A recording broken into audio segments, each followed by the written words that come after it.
Well, I thought with the Leafs season now over and the NBA playoffs in full effect, it was a prime time for me to talk Raptors, get this video over with so you guys can talk offseason with me, and we can start looking towards the future. Instead of looking at the past about the nasty 24-25 season, we can talk about it for a bit, move on to the offseason, and then I'll talk to you guys throughout. That's how we're going to play this out here and have the Blue Jays just in the summertime. All right? So now, let's talk about the 2024-2025 season for the Toronto Raptors and what it was. I'll put it to you this way.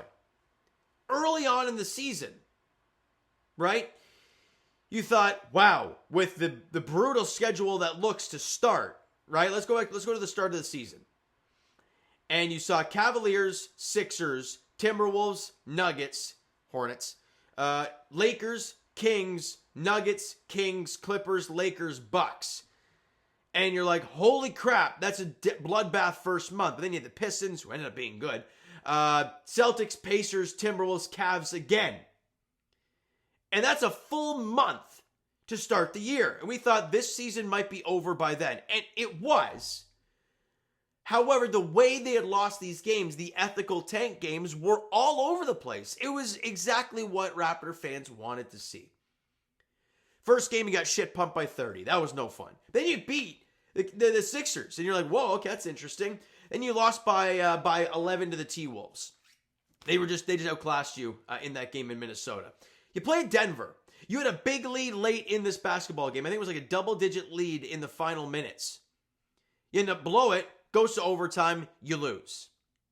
And that was one of the ethical tank games. You lost to the Hornets by 5. That was just a crap fest in Charlotte. Lost to the Lakers by 6. Only 6. You beat the Kings. That was on Vince Carter Day. You beat them, albeit you almost blew the lead, but you won that game. And then you went to Denver. You only lost by 2 again. Right? Then you lose to the Kings by 15 after you collapse in the fourth quarter, being minus 19 in the fourth quarter. That ain't good. You lose by 2 to the Clippers in LA. Again, all of these games, you had the game late or it was tight and you just come out on the wrong end of it. Lose by a lot to the Clippers. You score 85 points against the Bucks. You lose by 4 to the Pistons. You lose by 3 in Boston to the Celtics. And then you beat the Pacers and then beat the T-Wolves. And you're like, whoa, this is interesting. Like, it's a very entertaining first month of the year because you were playing tight games against good teams. Unfortunately, we're losing something. But then you won a couple here against the Pacers, who are now incredible in the postseason, and the Timberwolves. Right? So those games were entertaining, but then it really started to fall off a cliff, right? It really did, because you didn't know what the hell you were. You lost by 14 to the Cavs, and another tight loss to the Pistons where you lose by 2. And you crushed, I think it was the really short-handed Pelicans, and you lose by 10 to the Heat. Then the Raptors win 2 in a row. You beat the Heat, you beat the Pacers again, and I think this is where the wheels completely fell off the season for this Raptor team. You lose to the Thunder, lose to the Mavs, lose to the Knicks, lose to the Heat, lose to the Bucks, lose to the Nets, lose to the Rockets, lose to the Knicks, lose to the Grizzlies, lose to the Hawks, lose to the Celtics. And then you beat the Brooklyn Nets, lost to the Magic, lost to the Bucks, lost to the Knicks, lost to the Cavs, lost to the Pistons, and just like that, the Raptors are in turmoil. I think that point of the year, that's when they were at their worst and they were dead last in the NBA. It was just a horrible time going into that new year. I was in January. That ended in January. It was a tough time. It really was. But enough about the season. I could sit here and talk about specific players, and sure we could. RJ had a great start to the year. Did taper off a little bit, but the overall season stats look great. Scotty Barnes had a down season, and we're getting to that point where we question the guy being a number 1. I'm at the point where I don't think he's a number 1 to begin with. Emmanuel Quickley only played 33 games for your team. That was a big story all year long, is that he just did not play basketball games for you. And, when he played, the offensive numbers looked great. Jakob Poeltl only played 57 games. You missed him for a lot of it. Obviously, your acquisition at the trade deadline, Brandon Ingram didn't play a single game for you, but we all kind of saw that one coming.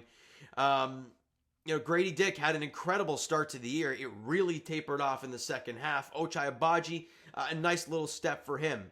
When he was on the floor. He was injured a couple times. Let me try and find out. How many games did Ochai play? Yeah, he played 64 games for this team, started 45. He averaged 10 a game, shot 50% from the field, 40% from three. I mean, he was a great player for this team, a really nice defender. You like what you saw from him in his second year with the Toronto Raptors. But overall, you didn't get much out of the season. The whole thought was tank.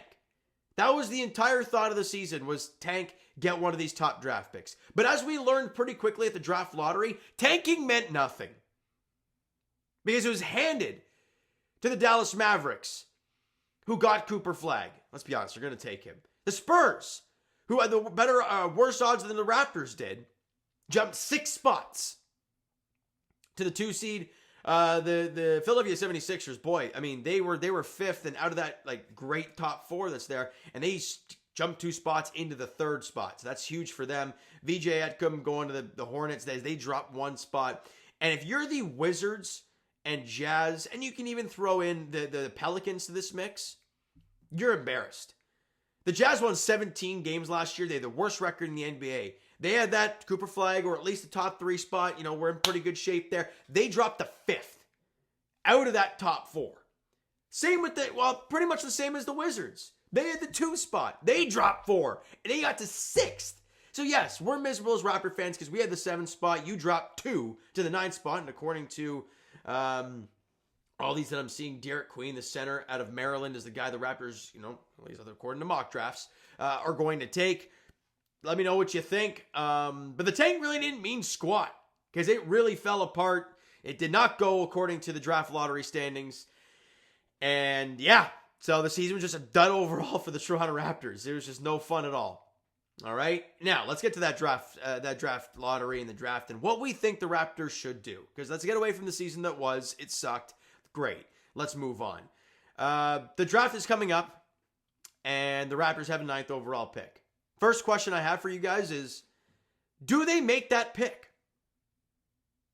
And what do I mean by that? Well, do they move up? Do they try to move up? Do they move back? Do they trade the pick altogether? Because my personal feeling going into this offseason is that Masai and Bobby have something cooking up. What that means, I have no clue. Do I have any sources? No. It's just this and my heart. That's all it is. And for the love of God, I hope so. Because this team has been a miserable watch now for a few years. Actually, quite a few years now. It's been 3 years now of just miserable basketball. And we're kind of waiting for that, first egg to drop where they kind of, make a push for a playoff spot and actually basically make it a watchable product. Because we haven't seen that now for a few years. And with the 9 spot, I don't know what we're going to get out of it.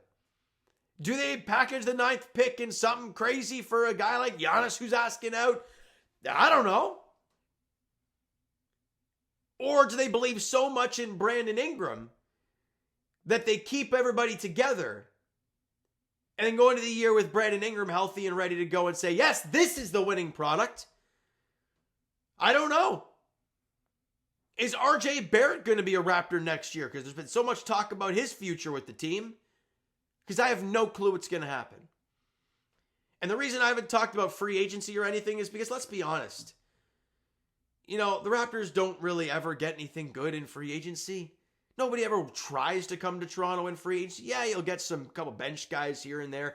Like you got a Dennis Schroeder. You got guys like that. Chris Boucher's a free agent still. I don't know if anything happened there.